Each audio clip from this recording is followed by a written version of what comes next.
ఇది స్కూల్కి మీ పిల్లల్ని పంపించే పేరెంట్స్ అందరికీ ఒక వార్నింగ్.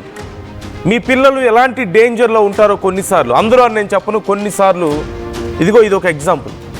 ఒక ప్రైవేట్ స్కూల్ బస్సు పంట కాలువలో బోల్తా పడింది. అందులో 20 మంది చిన్నారులకు తీవ్రమైనటువంటి గాయాలయ్యాయి. ఖమ్మం జిల్లాలో మరొక రోడ్డు ప్రమాదం ఇలాంటిది జరిగింది. మొత్తం 107 మంది విద్యార్థులతో ఆ స్కూల్ బస్సు బయలుదేరినట్లుగా తెలుస్తోంది.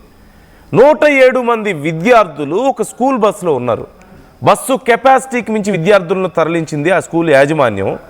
అదుపు తప్పి పంట పొలాల్లో పల్టీ కొట్టింది ఆ బస్సు. అక్కడికి హుటాహుటిన వెళ్ళి ఆ చిన్నారులందరినీ హాస్పిటల్కి తరలించారు స్థానికులు. పెనుబల్లి మండలం గణేష్పాడులో ఈ ఘటన చోటు చేసుకుంది. అయితే ఇక్కడ అత్యంత భయంకరమైన విషయం ఏంటి అంటే, ఆ డ్రైవర్ మద్యం మత్తులో ఉన్నాడు అంటూ చెప్తున్నారు విద్యార్థులు. ప్రమాదం జరిగిన వెంటనే, ఇది ఇంకొక దారుణం, ప్రమాదం జరిగిన వెంటనే బస్సు డ్రైవర్ పరారయ్యాడు. సో ఒక్కసారి నేను ఎందుకు ఇది వార్నింగ్ అన్నానంటే, స్కూల్ చిన్న పిల్లల్ని స్కూల్కి మీరు మీ 3 ఏళ్ల నుంచి మొదలు పెడితే 4 ఏళ్ళు 5 ఏళ్ళు 6 ఏళ్ళు పిల్లల్ని పంపిస్తూ ఉంటారు కదా, అల్లారు ముద్దుగా పెంచుకునే చిన్న పిల్లలు అమాయకులు కదా. చూడండి, అదిగో అక్కడ చూడండి, ఆ తండ్రి ఒక చిన్న బాబు తండ్రి గుండెలు బాదుకొని ఎలా ఏడుస్తున్నాడు చూసారా? అదిగో అక్కడ కనిపిస్తున్నారు, చూస్తున్నారు మీకు, చిన్న చిన్న పిల్లలు చాలా క్యూట్గా చిన్న చిన్న గౌన్లు వేసుకొని ఎలా కనిపిస్తున్నారు చూస్తున్నారా? They are in that bus. ఆ స్కూల్ డ్రైవర్ మద్యం తాగి ఉన్నాడు. How can he do that? ఒక బస్సు డ్రైవర్ మద్యం తాగి ఎలా డ్రైవ్ చేస్తాడు? అందులో చిన్న పిల్లలు ఉండేటువంటి స్కూల్ బస్సు డ్రైవర్ అంత కామన్ సెన్స్ లేకుండా ఎలా చేశాడు?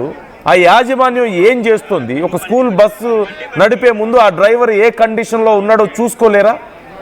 ఆ యాజమాన్యం ఏం చేస్తుంది? కళ్ళు మూసుకుపోయి ఉన్నాయా?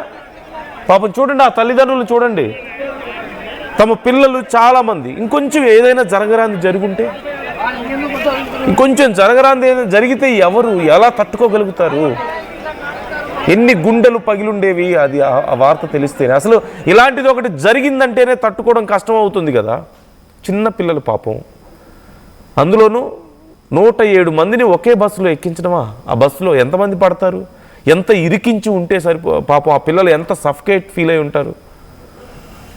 ఆ డ్రైవర్ ఎంత మద్యం మత్తులో ఉండుంటే ఇలా డ్రైవ్ చేస్తాడు? అన్నిటికి మించి అక్కడ ఒకవేళ పడిపోతే, ఆ స్కూల్ బస్సు దొర్లి కింద పడిపోతే చూస్తున్నారు ఎంత లోతులో పడిపోయిందో. పిల్లలందరినీ పాపం ఆ బ్యాగ్స్ చిన్న పిల్లల్ని బయటకు తీస్తున్నారు.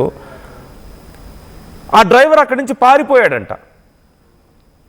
మద్యం తాగి స్కూల్ బస్సు డ్రైవ్ చేయడం ఒక పెద్ద నేరం. అందులోనూ కెపాసిటీకి మించి చిన్నపిల్లల్ని అందులో ఇరికించి వాళ్ళని ఇబ్బంది పెట్టడం ఇంకో నేరం.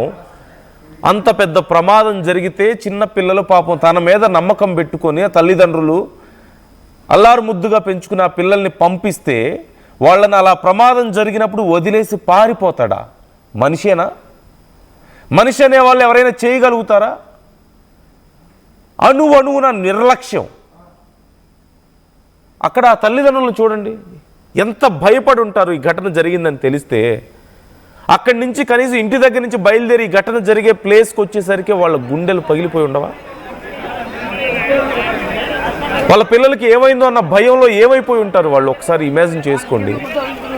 ఆ స్కూల్ యాజమాన్యం మీద ఎలాంటి చర్యలు తీసుకోవాలి?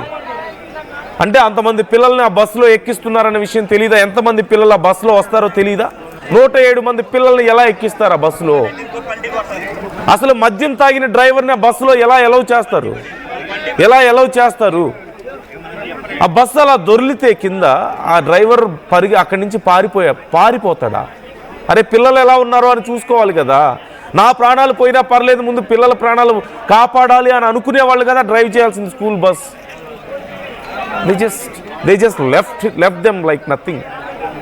అతని ప్రాణం కాపాడుకోవాలి, పారిపోయాడు అక్కడి నుంచి. మనిషి అనే వాళ్ళు చేయగలిగిన పని కాదు అది. This is a warning for every parent. చూసుకోండి జాగ్రత్తగా మీ పిల్లల విషయంలో. అంతమందిని ఎక్కిస్తుంటే అసలు పేరెంట్స్ ఏం చేశారు అక్కడ? స్కూల్ యాజమాన్యం ఏం చేస్తుంది? ఉదయ్ ఉన్నాడు మా ప్రతినిధి, ఒక్కసారి ఉదయ్తో మాట్లాడే ముందు ఒక్కసారి అక్కడ ఉన్న వాళ్ళు ఏమంటున్నారో కూడా విందాం. ఉదయ్, ఒక్క నిమిషం ప్లీజ్ వెయిట్ చేయండి. ఒకసారి అక్కడ ఉన్న వాళ్ళు ఏమంటున్నారు ఈ ఘటనకు సంబంధించి ఒకసారి ప్లే చేయండి ప్లీజ్.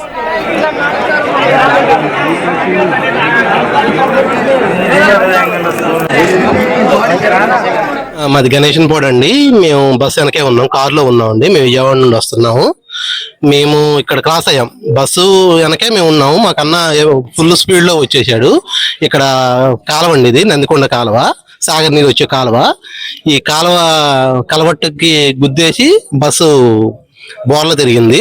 వెంటనే మేము వెనక నుండి వచ్చేసరికి అప్పటికే డ్రైవర్ బయటకు వచ్చేసాడు, పారిపోయాడు. మేము వెంటనే స్పందించి ఇక్కడ మా వాళ్ళు ఇంకొక 7-8 మంది ఉన్నారండి ఇక్కడ పనికి వచ్చిన వాళ్ళు. వెంటనే పిల్లల్ని బయటకు తీసేసి ఇచ్చేసాము. ఒక 10 మందికి మాత్రం ఒక 4గురికి నడుము విరిగిపోయింది, ఒక ఇద్దరికి మాత్రం చెయ్యి ఇరిగింది, ఒక ఇద్దరు మాత్రం ఇక్కడ బాగా దెబ్బ తగిలిందండి. చిన్న పిల్లలకి, చిన్న పాపకి, ఒక పాపకి. మొత్తం వెంటనే ఉన్న పిల్లల్ని ఇక్కడే మా కారులోనే తిరువూరు హాస్పిటల్కి పంపించాము. మిగతా అందరిని కూడా అంబులెన్స్ లో ఎక్కించి పంపించాము. మిగతా చిన్న చిన్న దెబ్బ తగిలిన హాస్పిటల్కి పంపించాము, సత్తుపల్లి అంబులెన్స్ ఎక్కించి. డ్రైవర్ మాత్రం ఫుల్ గా డ్రింక్ చేసి ఉందండి. ఈ రోజు కార్యక్రమానికి వెళ్ళి ఫుల్ గా మందు తాగి వచ్చాడంట. ఫుల్ మందు మాత్రం తాగి ఉన్నాడు, ఎవరికి దొరకకుండా పారిపోయాడు. Vivekananda school bus మొదలుగూడెం Ganeshpadu outskirts లో కెనాల్ లో పడడం జరిగిందండి. ఇందులో ఒక 60 to 70 మెంబర్స్ ఉన్నారని చెప్పేసి అంచనా. ఓ 20 మెంబర్స్ వరకు ఇంజురీస్ అని, ఇంకా పూర్తి వివరాలు తెలియాల్సి ఉంది. ఇంజురీస్ అయిన పర్సన్స్ ని, స్టూడెంట్స్ ని మనం తిరువూరు మరియు పెనుబల్ హాస్పిటల్ పంపించడం జరిగింది. సో వివేకానంద స్కూల్ అట, ఆ యాజమాన్యం మీద ఖచ్చితంగా చర్యలు తీసుకోవాలి. 107 మంది పిల్లలు ఎలా ఉన్నారు ఆ బస్సులో, ఎలా ఎక్కిస్తారు మీరు? ఆ మాత్రం తెలియదా ఎంతమంది పిల్లలు వస్తారో? అట్ ది సేమ్ టైం వాళ్ళు చెప్తున్నారు, పాపం అక్కడ ఉన్నటువంటి స్థానికులు 10 మంది పిల్లల వరకు నడుములు విరిగాయని చెప్తున్నారు. చిన్న పిల్లలు నడుములు విరిగిపోయాయి అంత చిన్న వయసులో, దెబ్బ తగిలే తీవ్రమైనటువంటి దెబ్బలు ఆ స్పైన్కి, నడుముకి తగిలితే వాళ్ళ భవిష్యత్తు ఏంటి? ఏమైపోవాలి వాళ్ళు? ఆ పిల్లల తల్లిదండ్రుల పరిస్థితి ఏంటి? వాళ్ళని ఎలా పోషించుకోవాలి? వాళ్ళ భవిష్యత్తు ఏంటి? వింటుంటేనే చాలా భయంకరంగా ఉంది. కొంతమందికి చేతులు విరిగాయంట, కొంతమందికి తలకి తీవ్రమైన గాయాలు అయ్యాయంట. వినడానికే ఇంత భయంకరంగా ఉందే. ఎంత మూర్ఖుడైతే ఆ బస్సు డ్రైవర్ అలా చేస్తాడు? మద్యం తాగి బస్సు డ్రైవ్ చేస్తాడా? ఎంత నెగ్లిజెన్స్ ఇది! బస్సు పడిపోతే పిల్లల గురించి పట్టించుకోకుండా పాపం వాళ్ళు ఆ దెబ్బలు తగిలి అంత అరుస్తూ ఉంటారు కదా, అంత ఏడుస్తూ ఉంటారు కదా, అంత భయంలో ఉంటారు కదా. How can he left them? అక్కడి నుంచి వదిలేసి ఎలా వెళ్ళిపోయాడు అతను? మనిషి అనే వాళ్ళు చేయగలుగుతారు ఆ పని? ఆ స్కూల్ యాజమాన్యం ఏం చేస్తుంది? ఎంతమంది పిల్లల్ని ఒక బస్సులో ఎక్కించాలో తెలియదా? ఎంతమంది పిల్లలు వస్తారు, ఎన్ని బస్సులు పంపించాలో తెలియదా? బస్సు పంపించే ముందు డ్రైవర్ కండిషన్ ఎలా ఉందో చెక్ చేసుకునే